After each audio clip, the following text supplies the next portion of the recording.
Shalom, jumpa lagi dengan saya, Pendeta Rudianto.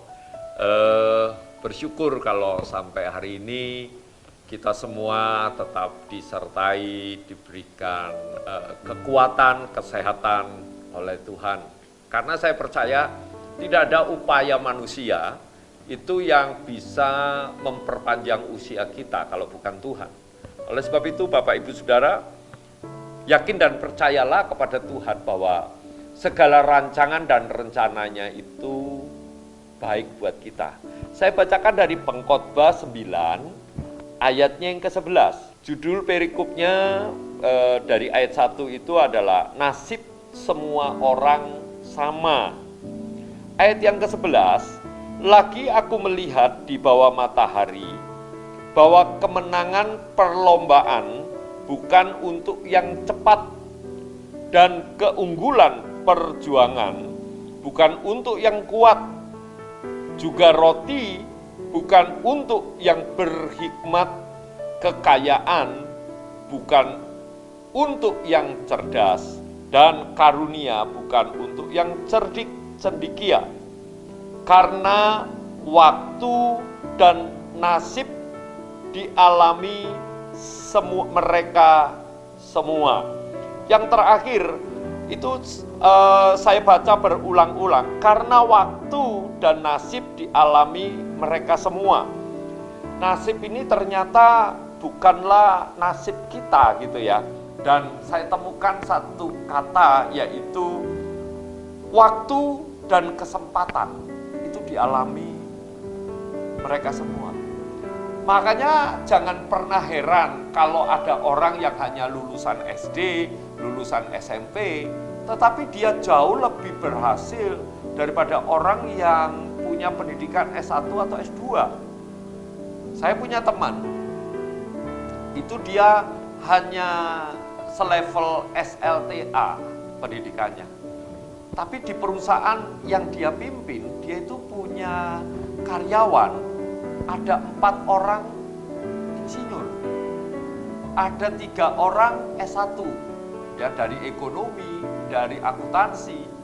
Nah, ini apakah ini dunia sudah terbalik? Tidak. Tetapi yang dikatakan firman Tuhan tadi bahwa ada kesempatan dan waktu itu sangat penting buat setiap kita. Oleh sebab itu, jangan pernah menyia-nyiakan yang namanya waktu dan kesempatan.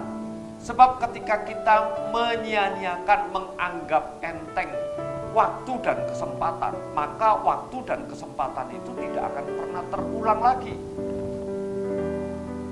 Dan Salomo ini membuat sebuah kalimat ini sangat luar biasa, mengingatkan kepada setiap kita. Jangan kita mengeluh karena pandemi ini, lalu menyalahkan biang keroknya ini siapa sih yang membuat wabah ini.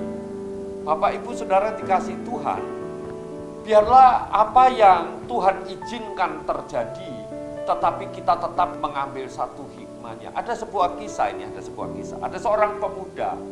Pemuda ini dia sangat tekun sekali berlatih untuk berlari. Dan dia dengan asistennya itu selalu mencatat ketika pemuda ini berlari. Dan kecepatan dia melebihi kecepatan pelari nasional. Maka dia menganggap bahwa dirinya itu pasti akan menjadi juara 1. Tiba giliran, pertandingan secara nasional itu diadakan. Lalu pemuda ini mendengar dan dia mulai mencermati siapa saja peserta-pesertanya ini. Ketika dia mencermati siapa-siapa pesertanya, lalu dia ngomong sama asistennya, wah ini gak selevel dengan aku.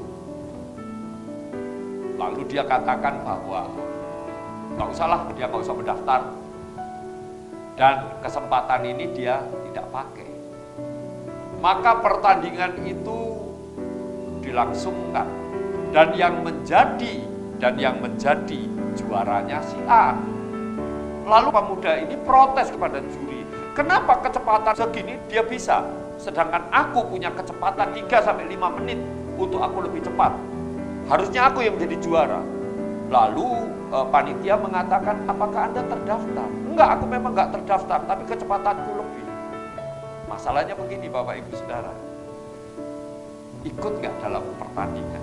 Oleh sebab itu, apa yang dikatakan pengkhotbah, Salomo mengatakan di pengkhotbah 9, saya kembali mengingatkan, jangan hanya bisa mengeluh, jangan hanya menyalahkan orang lain, tetapi mari kita bersama-sama berlomba supaya waktu dan kesempatan yang Tuhan berikan itu kita gunakan dengan baik.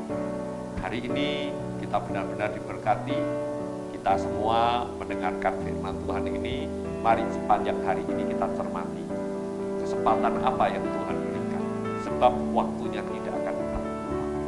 Pakai kesempatan untuk apa? Semuanya untuk pemulihan nama Tuhan. Biarlah ketika kita diberkati, kita pun menyampaikan kepada orang lain, sebab kesempatan untuk kita menyampaikan kepada orang lain juga tidak terulang lagi.